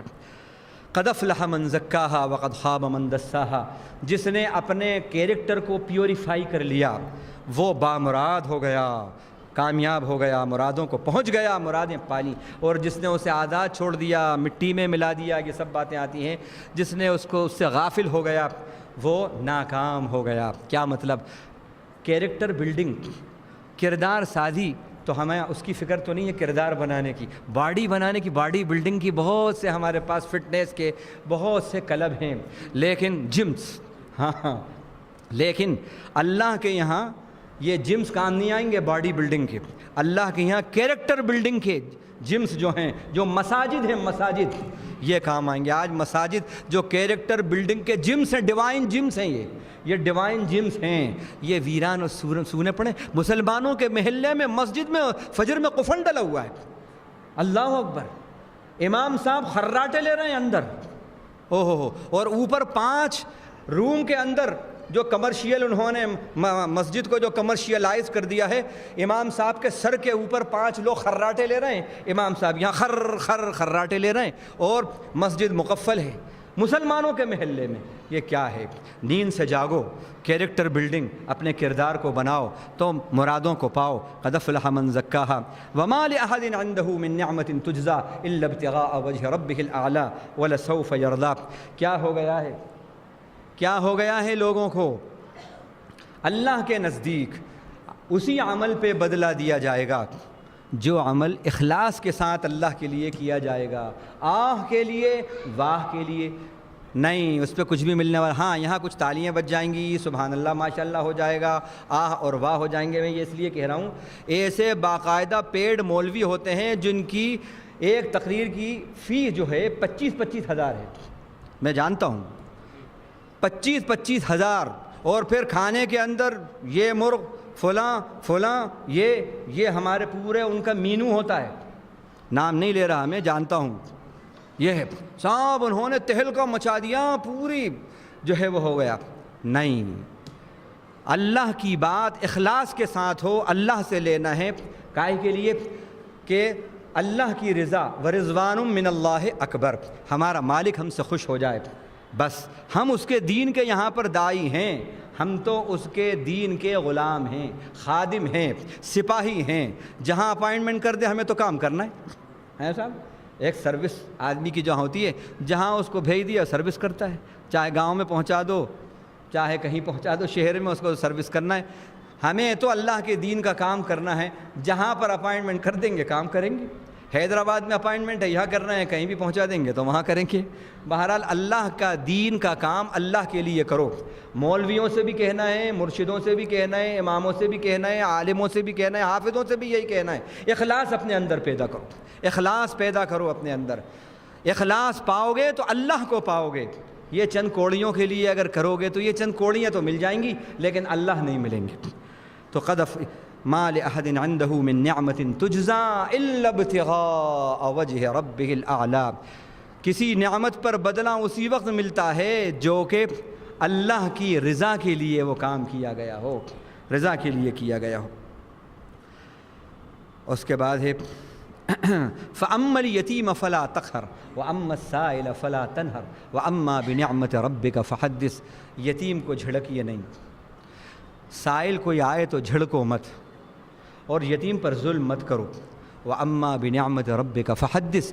رب نے جو تم پر انعام کیے ہیں ایمان کے صلے میں، اچھائی پہ چلنے کے صلے میں، دعوت اللہ کے صلے میں، اچھے کردار کے صلے میں جو رب کے انعام ہوئے وہ بھی لوگوں کو بتا. دیکھو جب تک میں برا تھا، اسلام پہ نہیں چل رہا تھا، اسلام کی باتیں نہیں مانتا، دیکھو میری زندگی، اب دیکھو جو میں نے اللہ کے احکام پہ چلنا شروع کیا، دیکھو میرے رب نے کیسا کیسا کیسا کرم کیا. یہ ہے اما بنعمت ربک فحدث. اس کا بھی ذکر کرو.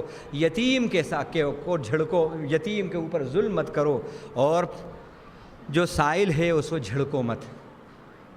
لیکن پیشہ ور سائلوں کی بات نہیں ہے.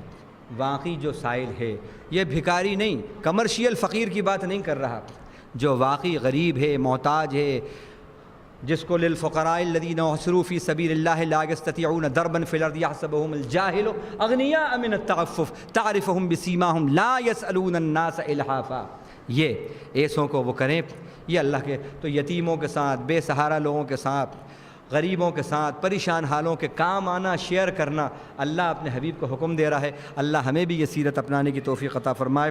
لقد خلقنا الانسان فی احسن تقویم. ہم نے انسان کو بہترین سانچے میں ڈھالا ہے. اس پر ہم آپ کو تفصیل سے بتا چکے ہیں خلقک فسواک فعدلک کے اندر کہ کیسا بہترین سانچا ہے. اور اس کا بہترین ہونے کی صورت یہ ہے، اگر آپ سے یہ کہا جائے کہ آپ کو کسی نے دیکھا کہ تاج محل، میں ہر سال کہتا ہوں، اس سال پھر بتا رہا ہوں تاکہ ایمان میں آپ کے اضافہ ہو، آپ نے تاج محل کو دیکھ کر کہا سبحان اللہ. ہاں آگرہ پہنچے آپ، ہم پہلی بار جب آگرہ گئے اور وہاں پر جب نظر پڑی تو بلا مبالغہ ہماری زبان سے سبحان اللہ نکلا. ہاں تو اسی طرح اگر کوئی ایسی حسین چیز دیکھی اور زبان سے نکلا سبحان اللہ، تو مطلب کیا ہوا؟ آپ کو بہت اچھا لگا صاحب، بہت اچھا لگا. تو اگر کوئی پوچھنے والا آپ سے یہ پوچھے کہ بھائی آپ کو یہ چیز بہت اچھی لگ رہی ہے، ان کا ہاں، تو آپ کا چہرہ تاج محل جیسا بنا دیا جائے تو کیسا رہے گا؟ کیونکہ آپ پسند کر رہے ہو. نہیں نہیں نہیں نہیں، تاج محل نہیں، چہرہ تو جو ہوئے میرا وہی اچھا ہے. او ہو ماشاء اللہ، تو آپ کا چہرہ تاج محل سے بھی اچھا ہے. 7 عجوبوں میں سے ایک عجوبہ ہاں جو ہیں ان میں سے پسند کر لو. اچھا دنیا کی کوئی بھی چیز جو تمہیں بہت پسند ہے، موسٹ لائکنگ ہے، اس کو پسند کر لو. اس کو پھر کہا جائے، چوائس دیا جائے، اس کا یہ چہرہ بنا دیا جائے، باڈی ویسی رکھی جائے، نہیں نہیں نہیں نہیں، کہیں فٹ ہی نہیں ہو سکتے. تو معلوم ہوا کہ اللہ تعالیٰ نے جو چہرہ دیا ہے کہیں کوئی فٹ ہی نہیں ہوتا. کیا قیمتی نعمت ہے. یہ ہے مطلب لقد خلقنا الانسان فی احسن تقویم کا، یہ ہے. اب چہرہ آپ نے دیکھا، حدیث کے اندر دعا ہی ہے، اللہم جب کہ آئینہ دیکھو، اللہ کے نبی یہ دعا پڑھتے تھے، اللہم حسن خلقی کما حسنت خلقی. اے اللہ جیسا آپ نے میری خلقت پیاری اور بہترین اور حسین بنائی ہے، ایسے ہی میرے اخلاق بھی اچھے بنا دیجیے. کیسی بہترین ناک جتنی ہے اتنی اچھی ہے، بڑھ جائے تو قبول نہیں کرتے، گھٹ جائے تو قبول نہیں کرتے. آنکھیں جہاں ہیں، جس جگہ ہیں، جتنی بڑی ہیں اتنی اچھی ہیں. کان جس جگہ ہیں، جتنے بڑے ہیں اتنے ہی اچھے ہیں. آگے پیچھے، اوپر نیچے، چھوٹے بڑے قبول ہی نہیں کرتے. تو کیا بہترین بات ہے، لقد خلقنا فی احسن تقویم، بیسٹ اسٹرکچر میں پیدا کیا. یہ کائے کے لیے کہ جب اب آئینے میں چہرہ دیکھیں. ہمارے نوجوان ہاں بیچارہ یہ دیکھا گیا اسے جب دیکھو یوں کرتا رہتا ہے. ہاں اب جب چہرہ دیکھو اپنا تو بالوں پہ کم، اپنے چہرے پہ توجہ زیادہ دو. کیونکہ اللہ نے یہ نہیں کہا کہ اس نے بالوں کو بہترین سانچے میں ڈھالا ہے، یہ نہیں کہا. کیا کہا چہرے کو، تمہارے پوری بناوٹ کو بہترین سانچے میں ڈھالا ہے۔ اس کو دیکھو، جب دیکھو تو رب کو پہچانو، اپنی صورت کو دیکھو، رب کو پہچانو۔ حدیث کے اندر غالباً مسلم شریف کی حدیث ہے کہ ان اللہ خلق آدم علی صورتہ، اللہ نے آدم کو اپنی صورت پر بنایا، آدم کو اپنی صورت پر بنایا۔ یہ بالکل صحیح حدیث کی بات بتا رہا ہوں، میں نے تحقیق کری کہ کیا یہ ضعیف تو نہیں ہے حدیث، معلوم ہے صحاح ستہ کی حدیث ہے۔ اللہ اکبر، اپنی صورت پر بنایا ہے، اسی لیے بے مثال ہے، بے مثیل ہے، کوئی دوسری صورت پسند ہی نہیں کرتے۔ جیسے کہ اللہ کی شان لیس کمثلہ شیء، اس کی طرح کوئی چیز نہیں ہے، اسی طرح اس کی بناوٹ کے اندر بھی کوئی چیز آپ پسند نہیں کر سکتے، کوئی دوسری چیز پسند نہیں کر رہا ہے۔ یہ شان ہے اس بات کی، یہ مثال ہے اس بات کی کہ واقعی پروردگار عالم کی خلقت جو ہمیں اس نے عطا کی ہے بے شک بے مثال ہے، کہیں کوئی چیز فٹی نہیں ہوتی۔ تو اب جب اپنے چہرے کو دیکھو تو چہرے بنانے والے کا شکر ادا کرو، شکر گزاری اپنے اندر لاؤ۔ اپنی باڈی کو دیکھو تو رب کا شکر ادا کرو۔ اپنے ہاں بالکل بالکل، یتیموں کے ساتھ جو ظلم ہوتا ہے تو اللہ نے کہا ان الذین یاکلون اموال الیتامی ظلما انما یاکلون فی بطونہم نارا، جو یتیموں کے مال کو ہڑپ کر جاتے ہیں۔ بڑے بھائی صاحب وارث تھے، چھوٹے بھائی کا انتقال ہو گیا، بچوں کو چھوڑ کے گئے ہیں، وہ معلوم ہوا بڑے بھائی صاحب نے سارے اپنے بچوں کے نام تو کر لیا، ان کے نام 10 گھر تھے تو 9 گھر اپنے بچوں کو دے دیے، 1 گھر ان کے نام کر دیا بھتیجا بھتیجوں کو۔ یہ ظلم ہے، یاد رکھیے، پیٹوں میں آگ کھا رہے ہیں جہنم کی اگر کوئی ایسا کر رہا ہے۔ تو یتیم کے ساتھ حسن سلوک، غریبوں کے ساتھ حسن سلوک ہو، اور جب اپنی صورت دیکھیں تو اپنی سیرت اچھی بنائیں اور رب کا شکر ادا کریں۔ اس کے بعد اللہ تعالیٰ نے علم کی اہمیت، اب سورہ علق کی جو اور اس کے جو مرکبات کہہ لیں، جو پوائنٹس ہیں، وہ صرف ہم نے جو لکھے ہیں پوائنٹس وہ سن لیں آپ، اب عربی نہیں۔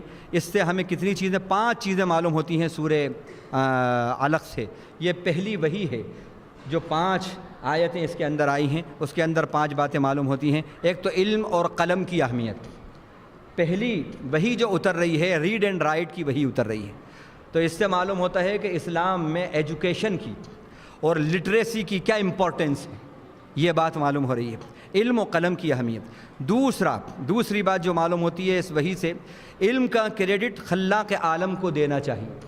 وہ علم جس کے اندر وحی کا عنصر شامل نہیں ہے، وہ علم وہی ہے جو برسات کر رہا ہے خون، جو برسات کر رہا ہے قتل و بموں کی، جو برسات کر رہا ہے بربادیوں کی۔ علم تو بہت ہے، یہ لوگ جو کر رہے ہیں کیا یہ جاہل لوگ ہیں؟ بڑے قابل لوگ ہیں یہ دنیا کے، لیکن ان کے پاس وحی کا علم نہیں ہے۔ اس علم کا رشتہ وحی کے علم سے ٹوٹ گیا، اس علم کا رشتہ دین کے نبوی علم سے ٹوٹ گیا، جس کی وجہ سے وہ علم جو فائدہ مند ہوتا وہ علم تخریب کا ذریعہ بن گیا۔ آج ہم بھی ہمارے بچوں کو ڈگریاں دے رہے ہیں، بڑی بڑی صلاحیتیں ان کے اندر ہم دیتے ہیں، انجینئر اور ڈاکٹر اور فلاں بنا رہے ہیں، لیکن یاد رکھیے اگر ان کو آپ نے ان کے علم وحی نہیں دیا، علم دین نہیں دیا، اسلام کا دین نہیں دیا، تو یہی علم آپ کے لیے بھی وبال ہوگا اور ان کے لیے بھی وبال ہوگا، اور آخرت کے اندر آپ کو حسرتوں اور ندامتوں کا سامنا کرنا پڑے گا۔ اس لیے اپنی اولاد کو قابلیت کے ساتھ ساتھ صالحیت بھی دیجیے، جو ڈگریاں آپ دے رہے ہیں اس میں دین کی ڈگری بھی دیجیے، تقوی کی ڈگری بھی دیجیے، ایمان کی ڈگری بھی دیجیے، اور اس علم کا رشتہ علم وحی سے جوڑ دیجیے۔ یہ ایک بات ہمیں اس میں معلوم ہوئی، بہت اہم۔ اس کے بعد وہ علم جس میں علم وحی دین و مذہب شامل نہیں، وہ علم صرف مادہ پرستی میں اضافہ کرتا ہے، جیسا کہ ابھی میں نے تشریح کری۔ 5ویں بات، داعی حق جو ہے، داعی باطل شر کے ساتھ دنیا کے شرط کے ساتھ وہ ہلاکتیں اس کے ساتھ جو دنیا ہوتی ہے تو وہ داعی شر جو ہے وہ دنیا میں ہلاکتیں پیدا کرتا ہے، اور داعی حق جو ہے اس کے ساتھ کائنات کا مسبب ہوتا ہے۔ داعی شر جو ہے اس کے ساتھ اسباب ہوتے ہیں، شر کا جو داعی ہوتا ہے اس کے ساتھ اسباب ہوتے ہیں، فوج ہوتی ہے، فورسز ہوتے ہیں، یہ ہوتا ہے، وہ ہوتا ہے، توپیں ہوتی ہیں، میزائل ہوتے ہیں، یہ ہوتا ہے، جہاز ہوتے ہیں، سب ہوتا ہے۔ لیکن جو داعی حق ہوتا ہے اس کے ساتھ اسباب تو نہیں ہوتے، اس کے ساتھ مسبب الاسباب۔ یہ میں کیسے کہہ رہا ہوں؟ سندع الزبانیہ کلا لا تطعہ واسجد واقترب، یہاں سے کہہ رہا ہوں، ہاں، کہ الم یعلم بان اللہ یرا کلا لئن لم ینتہ لنسفعا بالناصیۃ ناصیۃ کاذبۃ فلیدع نادیہ۔ یہ ابو جہل کے بارے میں آئی ہے یہ آیت، کہ اس نے مکے کے لوگوں سے کہا کیوں، کیا تم محمد کو دیکھتے ہو صلی اللہ علیہ وسلم کو کہ وہ زمین کے مٹی پر سر رکھتا ہے اپنا؟ اب اگر میں نے اس کو دیکھ لیا کہ وہ زمین کی مٹی پر ایسے سر رکھ کر عبادت کر رہا ہے، ایسا کر رہا ہے، تو میں نے اگر اس کو اس حال میں یہاں دیکھ لیا کعبے میں تو اپنے پیروں سے اس کی گردن کو رون دوں گا، یہ اس نے کہا۔ اتفاق یہ ہوا کہ کچھ دن کے بعد آپ صلی اللہ علیہ وسلم جو نماز وہاں پڑھتے تھے حرم کے حدود کے اندر، اس نے دیکھ لیا، وہ آیا نبی صلی اللہ علیہ وسلم کے نعوذ باللہ گردن مبارک پر پیر رکھنے کے لیے، ایک دم گھبرا کے پیچھے ہٹا ہاتھ ایسے کرتے ہوئے، یہ مسلم شریف، نسائی، ابن ماجہ وغیرہ میں یہ حدیث آئی ہے، پیچھے ہٹا ایسا کر۔ لوگوں نے پوچھا کیا ہوا؟ اس نے کہا کہ میں نے دیکھا محمد کے اور میرے درمیان ایک بڑی خندق ہے اور کچھ مخلوق پروں جیسی میرے سامنے آئی، اگر میں ذرا سا بھی آگے بڑھوں تو مجھے ہلاک کر دیتی، مجھے اپنی جان کا خطرہ ہوا۔ اللہ کے نبی صلی اللہ علیہ وسلم نے کہا اگر ایک قدم بھی وہ آگے بڑھاتا فرشتے اس کی بوٹی بوٹی نوچ کے الگ کر دیتی۔ داعی کے ساتھ مسبب الاسباب ہوتے ہیں، اسباب نہیں ہوتے، اس کے ساتھ مسبب الاسباب ہوتے ہیں۔ اور داعی شر ابو جہل جو تھا اس کے ساتھ سندع الزبانیہ، بلائے اپنے جتھے کو، اس کے ساتھ مکے والے تھے، جتھے تھے، طاقت تھی، فورس تھا، سب تھے۔ آج بھی آپ دیکھیے جو شر کے داعی ہیں ان کے پاس میزائل ہیں، جہاد ہیں، بم ہیں صاحب، کیا کیا نہیں ہے ان کے پاس۔ اور جو بیچارے داعی خیر ہیں، داعی حق ہیں، ان کے پاس کیا ہے؟ کیا ہے نہیں، ان کے ساتھ مسبب الاسباب ہے، ان کے ساتھ اگر خدائی ہے تو ان کے ساتھ خدا ہے، اور جس کے ساتھ خدا ہوتا ہے اس کی جیت ہوتی ہے۔ اب بس انشاءاللہ بات یہیں پر ختم ہوتی ہے۔ آخر میں قل اعوذ برب الفلق، قل اعوذ برب الناس، اس پر ذرا سا جادو سے متعلق، سحر سے متعلق آج کل یہ اس کا بڑا دور دورہ ہے، عاملوں کی بڑی بہار آئی ہوئی ہے۔ کوئی جو ہے بنگالی بابا ہے، کوئی بابا ہے، کوئی بابا ہے، اللہ نے چاہا تو خون کے آنسو رونے نہیں دوں گا، اور فرنٹ پیج کے اوپر ان کا اشتہار آ رہا ہے، ہاں، اور پھر زلفیں بھی ہیں، وہ بھی ہیں، اور پھر ہاتھ بھی یوں اٹھا رہے ہیں، ہاں، اور پھر نیچے لکھا ہے فلاں فلاں اگر ہے، اگر یہ معاملہ ہے، شادی کا معاملہ ہے، یہاں تک کہ پیار محبت میں ناکامی کا معاملہ ہے، عشق و محبت میں ناکامی ہے تو ہم سے رجوع کریں، ہاں، عشق و محبت میں وہ ہے تو ہم سے رجوع کریں، کسی نے کچھ کر دیا ہے تو ہم سے رجوع کریں، کسی نے یہ مٹھ بٹھا دی ہے تو وہ بٹھا دی ہے، ہم سے اٹھائیں، ہم اٹھا دیں گے اس کو، اور چیلنج کے ساتھ، چیلنج، ہاں، شرطیہ، اور ہماری بات کو اگر کوئی غلط ثابت کر دے تو منہ مانگا ہے نا، کون جا رہا ہے دیکھنے ان کو کون ان کو دیکھنے جا رہا ہے، کون پوچھنے جا رہا ہے، کہو جو کہنا ہے، یہ دھوکوں میں چکروں میں نہ آئیں۔ بالکل ہمیں رب نے محروم نہیں رکھا ہے، ہم اس نبی کی امت میں ہیں جس کو اللہ تعالیٰ نے ہمارا رہبر اور رہنما بنایا، اور ہمارا لیے نمونہ بنایا، بیسٹ ماڈل بنایا، بیسٹ رول ماڈل بنایا۔ تو رب یہ کیسا ہوتا کہ جس کو لقد کان لکم فی رسول اللہ اسوۃ حسنہ کہا، اللہ نے بہترین نمونہ کہا نبی کو، اور اس فیلڈ کے اندر چھوڑ دیتے اللہ تعالیٰ، یہ کیسے ہوتا؟ اس کے اندر ہمیں بے یار و مددگار چھوڑ دیتے کہ عامل ہمارے اوپر جو چاہیں جادو ٹونے یہ سب چاہیں کرے، نہیں، اللہ نے بے یار و مددگار نہیں چھوڑا، اپنے حبیب کو ٹول بنایا، ان پر اپنی مشیت کے تحت جادو کا اثر کرایا، اور پھر اس کے بعد جبریل کو بھیج کر خواب دکھا کر قل اعوذ بفلق رب الناس کو اتار کر وہ جادو کا خاتمہ کیا۔ جتنی آیتیں قل اعوذ بفلق رب الناس کے اندر ہیں، جتنی آیتیں، اتنی ہی گرہیں لبید بن عاصم کی بیٹیوں نے، جس نے یہودیت کو قبول کر لیا تھا، اس کی بیٹیوں نے اللہ کے نبی صلی اللہ علیہ وسلم کے بالوں پر، تانت کے اوپر اور آپ کی کنگھی کے دندانوں کے اوپر اس کو حاصل کر کے ان کے اوپر جادو ٹونے کیے تھے اللہ نے اپنے کرم سے۔ اور کچھ کھجوریں تھیں، ہاں، کچھ کھجوریں تھیں، ان کا جو نر کھجوریں جو ہوتی ہیں وہ تھیں، ان لوگوں کو پہچان ہوتی ہے، ان کے اوپر وہ سب کیا تھا، اور اس کو ایک کنویں کے بالکل بئر معونہ جو تھا، اس کنویں کی چٹان کے نیچے اس کو رکھ دیا تھا۔ اللہ کے نبی کو اللہ تعالیٰ نے، آپ کی پیٹ میں کچھ تکلیف ہوئی، ایک رات بس بہت تکلیف ہوئی، آپ اٹھے، آخر شب میں اٹھے، تہجد کے اندر اٹھتے تھے آپ، اس وقت کہا اے اللہ یہ کیا ہے، مجھے آگاہ کر، یہ تکلیف بڑھ رہی ہے، اس کو دور کر۔ آپ کو خواب اللہ نے دکھا، نیند آ گئی، آپ کچھ، آپ پہ غنودگی طاری ہو گئی۔ اس کے بعد آپ دیکھتے ہیں کہ دو فرشتے تھے جو انسان کی شکل میں تھے. بہرحال دو شخصوں کو دیکھا کہ ایک کھڑا ہے سرہانے, ایک کھڑا ہے پیروں کے پاس. ادھر والا پوچھتا ہے کیا ہوا محمد کو؟ ان کا جادو کیا ہے. ادھر والا کہتا ہے, یعنی سحر کہتے ہیں جادو کو, سحر کہتے ہیں صبح کو, ان کا سحر ہوا ہے, جادو ہے. ادھر والا پوچھتا ہے کس نے کیا؟ کہتا ہے لبید بن عاصم کی بیٹیوں نے, لبید نے کروایا اور اس کی بیٹیوں سے کروایا. وہ کہا کس کس چیز پہ کیا؟ ان کا ان چیزوں پہ کرایا. کہاں ہیں یہ سب چیزیں؟ ان کا کہ وہ جو زکوان کا, بیر زکوان کا وہ جو کنواں ہیں اس کے نیچے یہ سب چیزیں رکھی ہوئی ہیں. آپ صلی اللہ علیہ وسلم نیند سے بیدار ہو گئے. حضرت جبریل بھی آئے, انہوں نے بھی پڑھا اور پڑھ کے دم بھی کیا. ہاں, اور آپ سے کہا یہ پڑھو. جب آپ نے یہ سب پڑھا تو جتنی آیتیں ان دونوں صورتوں کے اندر ہیں اتنی گریں تھیں. کہتے ہیں من الجنت والناس پہ جب پہنچے ہیں ایسا معلوم ہوا کہ بالکل مجھے ریلیکس مل گیا. آپ صلی اللہ علیہ وسلم نے حضرت علی کو, حضرت مقداد کو, حضرت زبیر کو, ان تین لوگوں کو پہنچایا وہاں کنویں کے پاس اور کہا کہ وہاں سے وہ چیزیں نکال کے لاؤ. وہاں سے وہ چیزیں نکال کے لائے. پھر آپ نے اس کو دوسری جگہ دفن کرا دیا. اس کو بلایا لبید بن عاصم کو اور بلا کر پوچھا تم نے یہ سب کیا؟ اس نے اقرار کر لیا. آپ نے کہا آئندہ کسی کے ساتھ ایسا نہیں کرنا. وما ارسلناک الا رحمۃ للعالمین, آپ رحمۃ للعالمین تھے, چھوڑ دیا. اماں جان نے کہا حضرت عائشہ رضی اللہ عنہا نے کہ جب آپ کو معلوم ہو گیا تھا تو اس کو آپ نے قتل کیوں نہیں کرایا؟ کیوں نہیں؟ آپ نے فرمایا جب میرے رب نے مجھے نجات دے دی, مجھے بچا لیا, نجات دے دی اور مجھے محفوظ کر دیا تو آپ کیوں میں اس کو وہ کروں؟ وما ارسلناک الا رحمۃ للعالمین. تو یہ ہے. تو آپ نے فرمایا کہ یہ بہترین ربانی تعویذ ہے. ربانی ہر نماز کے بعد قل هو اللہ احد, قل اعوذ برب الفلق, قل اعوذ برب الناس, آیت الکرسی یہ پڑھ لینا چاہیے. ایک بار آیت الکرسی, 3 بار قل اعوذ بالفلق, 3 بار قل اعوذ برب الناس, یہ پڑھ لینا چاہیے. اور قل هو اللہ احد بھی پڑھ لیں تو بہت اچھی بات ہے. اگر 10 بار پڑھ لیں تو یہ بھی ایک روایت میں آتا ہے. اور یہ بھی آتا ہے کہ قل یا ایھا الکافرون رات کے وقت پڑھ لیا کرو. جو اس کو پڑھ کر سوتا ہے تو شرک سے اللہ اس کو بری لکھتے ہیں. تو چاروں قل اپنے پڑھ لیے رات کو سوتے وقت. اللہ کے نبی بھی ایسے ہی کرتے تھے.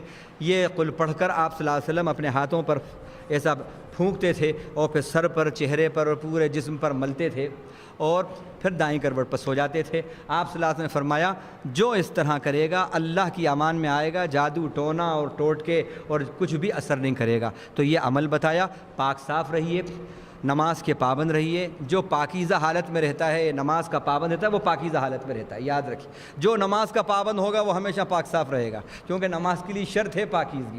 اور جو نماز کا پابند نہیں ہوگا وہ گندی حالت میں رہے گا. تو نماز ایک فائدہ تو یہ دیتی ہے, لباس پاک کر دیتی ہے, جگہ پاک کر دیتی ہے, آپ کے بدن کو پاک کر دیتی ہے, آپ کی سینٹر آف آپ کا ڈائریکشن جو ہے وہ صحیح کر دیتی ہے, کنسنٹریشن آف تھاٹس کر دیتی ہے. یہ نماز کی برکتیں ہیں. اور جو نماز سے الگ رہے گا وہ یقیناً گندگی میں بھی رہ سکتا ہے اور پرا گندہ اس کا حال رہے گا. تو نماز کی پابندی کیجیے. یہ جو اذکار ہے مسنونہ اس کا وہ کیجیے. قرآن کی تلاوت کیجیے. جس گھر میں قرآن پڑھا جاتا ہے انہم عن السمع لمعزولون, اللہ نے کہا شیاطین اور آصف قرآن کے سننے سے معزول ہیں, بھاگ جاتے ہیں وہاں سے. اپنا معمول بنائیے, گھروں میں قرآن کی تلاوت کیجیے. قل اعوذ برب الفلق, رب الناس, آیت الکرسی ہر نماز کے بعد اس کا ورد رکھیے. اور باوضو رہیے, پاک صاف رہیے انشاءاللہ. اور اللہ کے اوپر یقین کامل رکھیے, انشاءاللہ کوئی کچھ نقصان نہیں پہنچا سکتے. اب اس میں دوسری بات یہ بھی, اگر آپ کو معلوم ہو جائے کوئی جادو ٹونا کسی نے کیا ہے اور وہ چیزیں معلوم ہو جائیں کہ ان چیزوں پہ کیا ہے, تو یہ بھی ہے حکمت کہ وہاں سے ان کو نکلوا لیجیے اور نکلوا کے ان کو دوسری جگہ دفن کر دیجیے. یہ بھی ایک بات اس سے معلوم ہوتی ہے. بہرحال اللہ سے دعا ہے کہ پروردگار عالم ہماری اس تراویح کو اور ہماری اس محفل کو اور ہماری ان عبادتوں کو اپنے کرم سے, اپنے فضل سے قبول فرمائے. اور مولا اس کے انوارات سے, اس کی برکتوں سے, اس کی لذتوں سے اللہ ہماری پوری زندگی ہمیں مالا مال رکھے, فیضیاب کرتا رہے. اور اللہ ہم سے راضی ہو جائیں, اللہ ہمیں اپنا دوست بنا لیں, اللہ ہمارے ہو جائیں اور ہمیں اپنے ولیوں کے زمرے میں شامل فرما لیں. اور ہمیں مجاہدانہ اور داعیانہ جو صفات ہیں اللہ تعالی ہمیں اپنے کرم سے وہ عطا فرمائیں, تاکہ ہماری جو مغلوبیت کی حالت ہے یا غالبیت کی حالت میں تبدیل ہو جائے. وآخر دعوانا الحمدللہ.